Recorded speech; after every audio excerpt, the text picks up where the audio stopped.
নমস্কাৰ সানি technology YouTube চেনেলৰ দৰ্শকসকলক মই সানি আপোনালোক সকলোকে পুনৰবাৰ স্বাগতম জনাইছো। ৰাতিপুৱাৰ কেইবাটাও গুৰুত্বপূৰ্ণ খবৰ আপোনালোকৰ বাবে যুগুতোৱা হৈছে। গোটেই কেইটা খবৰে আপোনালোকৰ বাবে বহুতেই গুৰুত্বপূৰ্ণ, গতিকে আপোনালোকে ভিডিঅ'টো প্ৰথমৰ পৰা শেষলৈকে চাই থাকক। প্ৰথমটো খবৰে হৈছে আজিৰে পৰা নাপাব খুৰা, 3 দিনৰ বাবে ড্ৰাই ডে ঘোষণা কৰা হৈছে। ৰাজ্যত পুনৰ 3 দিনৰ বাবে ড্ৰাই ডে ঘোষণা কৰা হৈছে। গুৱাহাটী, ধুবুৰী, কোকৰাঝাৰ আৰু বৰপেটা লোকসভা সমষ্টিৰ এলেকাত ড্ৰাই ডে ঘোষণা কৰা হৈছে।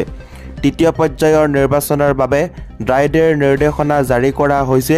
5 মেৰ বিয়লি 5 বজাৰ পৰা 7 মেৰ বিয়লি 5 বজালৈ ড্ৰাই ডে ঘোষণা কৰা হৈছে। সুৰাপায়ীসকলৰ বাবে এটা বেয়া খবৰ, 7 মেৰ নিৰ্বাচনৰ বাবে ড্ৰাই ডে ঘোষণা কৰিছে কামৰূপ জিলা প্ৰশাসনে। ড্ৰাই ডেৰ সময়ছোৱাত বন্ধ ৰাখিব লাগিব সুৰাৰ বিপণী। সুৰা ক্ৰয় বিক্ৰয়ত জাৰি নিষেধাজ্ঞা আৰোপ কৰা হৈছে। ৰাজ্যত পুনৰ 3 দিনৰ বাবে ড্ৰাই ডে ঘোষণা কৰা হৈছে। গুৱাহাটী, ধুবুৰী, কোকৰাঝাৰ আৰু বৰপেটা লোকসভা সমষ্টিৰ এলেকাত ড্ৰাই ডে ঘোষণা কৰা হৈছে। তৃতীয় পৰ্যায়ৰ নিৰ্বাচনৰ বাবে ড্ৰাই ডেৰ নিৰ্দেশনা জাৰি কৰা হৈছে। 5 মেৰ বিয়লি 5 বজাৰ পৰা 7 মেৰ বিয়লি 5 বজালৈ ড্ৰাই ডে ঘোষণা কৰা হৈছে। 2 নম্বৰ খবৰটি হৈছে এটা ভাল খবৰ। এই মুহূৰ্তত আহি পৰিছে এটা ভাল খবৰ। আনন্দ অনাথ শিশু গৃহ নিৰ্মাণৰ সাহায্যাৰ্থে এখন উপহাৰ কুপনৰ খেল অনুষ্ঠিত কৰা হৈছে নলবাৰী জিলাত। খেলৰ স্থান হৈছে আনন্দ অনাথ শিশু গৃহ বাকৰি, কামাৰকুচি, নলবাৰী। নলবাৰীত এখন খেল পতা হৈছে আৰু খেলৰ তাৰিখ হৈছে 20 জুলাই 2024।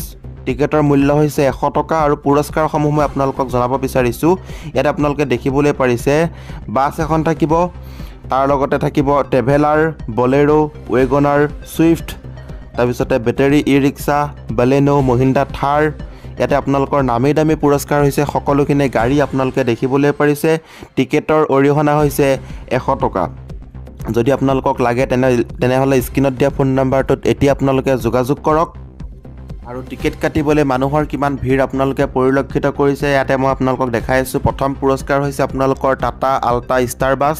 এইখন বাছ আপোনালোকে লাভ কৰিব মাত্ৰ 100 টকাত। তাৰ লগতে দ্বিতীয় পুৰস্কাৰ হৈছে মাৰুতি চুজুকি ছুইফ্ট। ছুইফ্টখন ইয়াতে আছে আপোনালোকে দেখিবলৈ পাৰিছে। আৰু এইসমূহ পুৰস্কাৰ দেখিছে আপোনালোকে। এইখন হৈছে মহিন্দ্ৰা থাৰ, লগতে ইয়াতে সকলো পুৰস্কাৰ হৈছে। দ্বিতীয় পুৰস্কাৰ মাৰুতি চুজুকি ছুইফ্ট VXI মডেলটো দিব। 3 নম্বৰতে বলেৰো পিকআপ দিব। বলেৰো পিকআপখন আপোনালোকে এথনি দেখিছিলে, এইখন হৈছে বলেৰো পিকআপ, এইটো 3 নম্বৰ পুৰস্কাৰ। তাৰ লগতে 4 নম্বৰ পুৰস্কাৰ হৈছে মাৰুতি বেলেনো। বেলেনো পাব আপোনালোকে, ইয়াতে আছে বেলেনোখন। এইখন হৈছে বেলেনো, মাৰুতি বেলেনো, এখন সপোনৰ গাড়ী, কিন্তু আপোনালোকে 100 টকাত হয়তো লাভ কৰিবলৈ পাৰে। স্ক্ৰীণত দিয়া ফোন নম্বৰটোত এতিয়াই যোগাযোগ কৰক। তাৰ লগতে 5 নম্বৰ পুৰস্কাৰ হৈছে মহিন্দ্ৰা থাৰ। এইখন থাৰ দেখিছে, এখন সপোনৰ গাড়ী। বহুতে মহিন্দ্ৰা থাৰ কিনিবলৈ সক্ষম নহয়, কিন্তু আপোনালোকে দেখিছে। যদি আপোনালোকক এখন লাগে তেনেহ'লে এতিয়া আপোনালোকে স্ক্ৰীণত দিয়া ফোন নম্বৰটোত যোগাযোগ কৰক। লগতে 6 নম্বৰ পুৰস্কাৰ হৈছে এল্টো K10। তাৰ লগতে 7 নম্বৰ পুৰস্কাৰটো হৈছে মাৰুতি চুজুকি ৱেগনাৰ VXI। দেখিছে আপোনালোকে, এইখন আপোনালোকে ৱেগনাৰ লাভ কৰিব। তাৰ লগতে 8 নম্বৰতে পাব আপোনালোকে ইকোভেন। ইকোভেনো আছে আপোনালোকৰ, দেখিছে ইয়াতে ইকোভেনো আছে। যদি আপোনালোকক টিকট লাগে তেনেহ'লে অতি সোনকালে আপোনালোকে স্ক্ৰীণত দিয়া ফোন নম্বৰটোত ফোন কৰক। তাৰ লগতে 9 নম্বৰ পুৰস্কাৰ হৈছে এখন সোণালিকা, এখন ট্ৰেক্টৰ পাব, যিখন খেতিয়ক সেইসকলৰ বাবে খুবেই ভাল হ'ব। 10 নম্বৰ পুৰস্কাৰটো হৈছে এখন ট্ৰেভেলাৰ। তাৰপিছত বুক প্ৰাইজত আছে, বুক প্ৰাইজতো খেল হ'ব। কুপন প্ৰাইজত 10টা উপহাৰ আছে, বুক প্ৰাইজত আছে আপোনালোকৰ 5টা। বুক প্ৰাইজত হৈছে ই ৰিক্সা, আপোনালোকে বুক কিনিব লাগিব। ই ৰিক্সাখন পাব আপোনালোকে, ইয়াতে ই ৰিক্সা দেখিবলৈ পাৰিছে, এখন ই ৰিক্সা পাব। 2 নম্বৰতে ই ৰিক্সা পাব। টোটেল 5জনে ই ৰিক্সা পাব যদি বুক কিনে। যদি বহুতে বহি কিনিম বুলি ভাবে তেনেহ'লে ডাইৰেক্ট ই ৰিক্সাখন পাব। টোটেল 5খন ই ৰিক্সা আছে। গতিকে অতি সোনকালে স্ক্ৰীণত দিয়া ফোন নম্বৰটোত এতিয়া যোগাযোগ কৰক।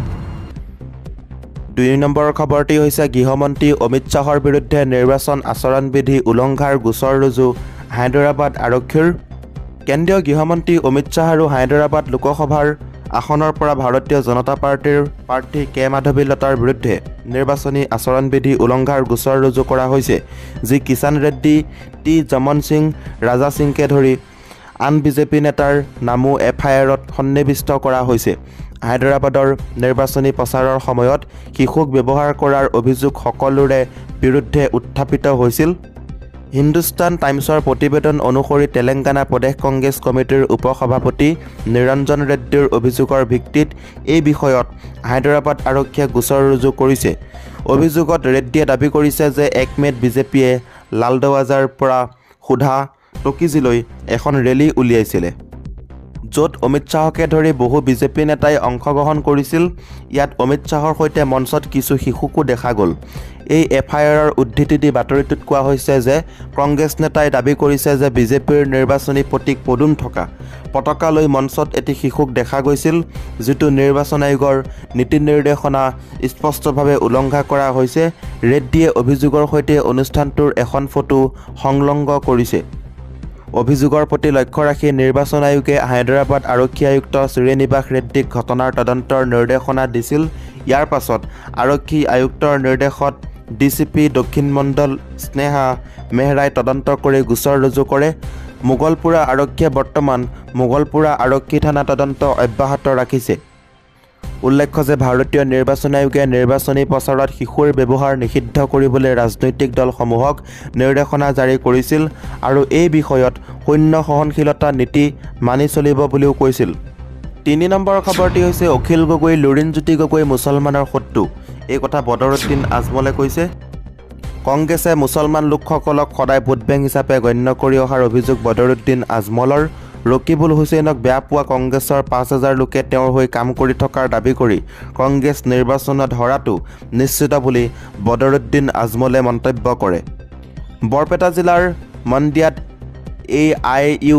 AIUDF প্ৰধান তথা ধুবুৰী লোকসভা সমষ্টিৰ প্ৰাৰ্থী বদৰুদ্দিন আজমলৰ নিৰ্বাচনী প্ৰচাৰ সভাত কংগ্ৰেছৰ লগতে দলটোৰ ধুবুৰী লোকসভা সমষ্টিৰ প্ৰাৰ্থী ৰকিবুল হুছেইনক তীব্ৰ সমালোচনা কৰে। কংগ্ৰেছে মুছলমান লোকসকলক সদায় ভোট বেংক হিচাপে গণ্য কৰি অহাৰ অভিযোগ কৰে AIUDF প্ৰধান বদৰুদ্দিন আজমলে।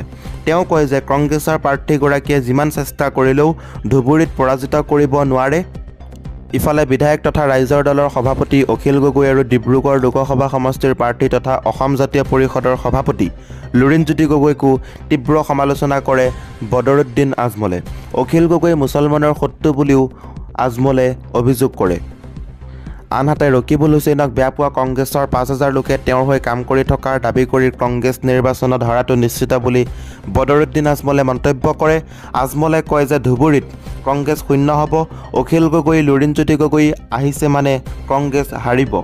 এই সকলো মুছলমানৰ শত্ৰু বুলি মন্তব্য কৰে ধুবুৰী সমষ্টিৰ প্ৰাৰ্থী বদৰুদ্দিন আজমলে। 4 নম্বৰ খবৰটি হৈছে কোভিড ভেকচিন কোভিচিল্ডক লৈ মুখ্যমন্ত্ৰী হিমন্ত বিশ্ব শৰ্মাৰ ডাঙৰ ঘোষণা। আপুনি কৰোনাৰ কোভিচিল্ড ভেকচিন লৈছিলে নেকি? কোভিচিল্ড প্ৰস্তুতকাৰীৰ শেহতীয়া ঘোষণাত আতংকিত বিশ্ববাসী। এইবাৰ কোভিচিল্ডক লৈ মুখ্যমন্ত্ৰী হিমন্ত বিশ্ব শৰ্মাৰ ডাঙৰ মন্তব্য। কোভিচিল্ড ভেকচিনক লৈ চিন্তাৰ কোনো কাৰণ নাই বুলি হিমন্ত বিশ্ব শৰ্মাই মন্তব্য কৰিছে। ময়ো কোভিচিল্ড ভেকচিন লৈছিলোঁ। কোভিচিল্ড ভেকচিন লৈ ময়ো সুস্থ সবল হৈ আছোঁ। CPM বাওঁপন্থীয়ে ভুল ব্যাখ্যা দিছে, মুখ্যমন্ত্ৰীয়ে মন্তব্য কৰিছে। ভেকচিন লোৱাৰ 6 সপ্তাহৰ ভিতৰতহে পাচক্ৰিয়া হ'ব পাৰে। 6 সপ্তাহ কেতিয়াবাই পাৰ হৈ গ'ল। প্ৰতিবেদনত আছে ৰেৰিষ্ট অফ দি ৰেৰিষ্ট। ইংৰাজী পঢ়িব নজনাৰ কাৰণে বহুতে ভুল ব্যাখ্যা কৰিছে। আপুনি কৰোনাৰ কোভিচিল্ড ভেকচিন লৈছিল নেকি? তলৰ কমেণ্ট বক্সত সকলোৱে এটা কমেণ্ট কৰক। আজিৰ এই ভিডিঅ'টোৰ মাধ্যমেৰে আপোনালোকক কেইবাটাও গুৰুত্বপূৰ্ণ খবৰ দিব চেষ্টা কৰিলোঁ। যদি খবৰকেইটা শুনি ভাল লাগে